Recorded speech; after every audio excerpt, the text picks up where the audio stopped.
আমি একাধিক আমরা যারা শিশুদেরকে হারিয়েছি তাদের গার্ডিয়ানের সঙ্গে কথা বলেছি।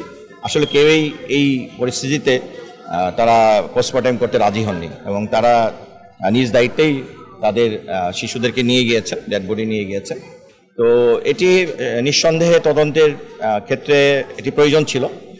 তারপরেও যেহেতু ওনারা চাননি, এটি তদন্তকারী যে কর্তৃপক্ষ যাদেরকে তদন্ত কমিটি আছে সেই কমিটিকে আমরা অবহিত করেছি এবং যে কারণে এটি নিয়ে প্রশ্ন উঠতে পারে বিধায় এটি কিন্তু আমরা মিডিয়াতে তাদের উপস্থিতিতেই কিন্তু এটা আমরা গতকালকে ক্লিয়ার করে দিয়েছি, সো দ্যাট তদন্ত এটিকে ধারণ করেই ওনারা পরবর্তী পদক্ষেপ নেবেন এবং অন্যান্য যে সার্কামস্টেন্সিয়াল এভিডেন্স আছে সেই সব বিষয়গুলো ওনারা দেখবেন। আপনারা জানেন যে একাধিক ল এনফোর্স এজেন্সিও কিন্তু কাজ করেছে।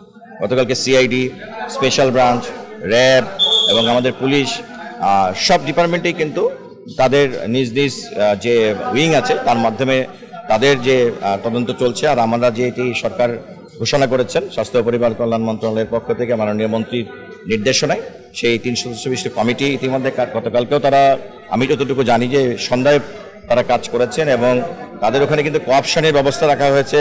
তারা ইঞ্জিনিয়ারিং ডিপার্টমেন্ট থেকে কোঅপশন করেছেন এবং তারা আমাদের যে নিমিউ আছে, যে মেনটেন্যান্স অথরিটি আছে, সেখান থেকেও তারা একজন সদস্য কোঅপ করেছেন এবং সেখানে আমরা কিন্তু একজন নিওনেটোলজিস্ট যে একজন সিনিয়র চিকিৎসক, আমি যতটুকু জানি ওনাকেও ওখানে কোঅপ করা হয়েছে।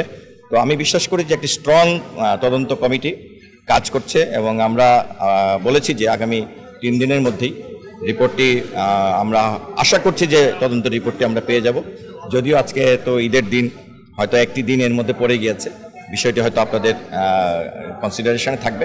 তারপরেও আমি আশাবাদী যে 3 দিনের মধ্যেই আমরা তাদের রিপোর্টটি, পূর্ণাঙ্গ রিপোর্টটি পাবো এবং পরবর্তীতে মন্ত্রণালয়ের নির্দেশক্রমে অধিদপ্তর যথাযথ ব্যবস্থা গ্রহণ করবে।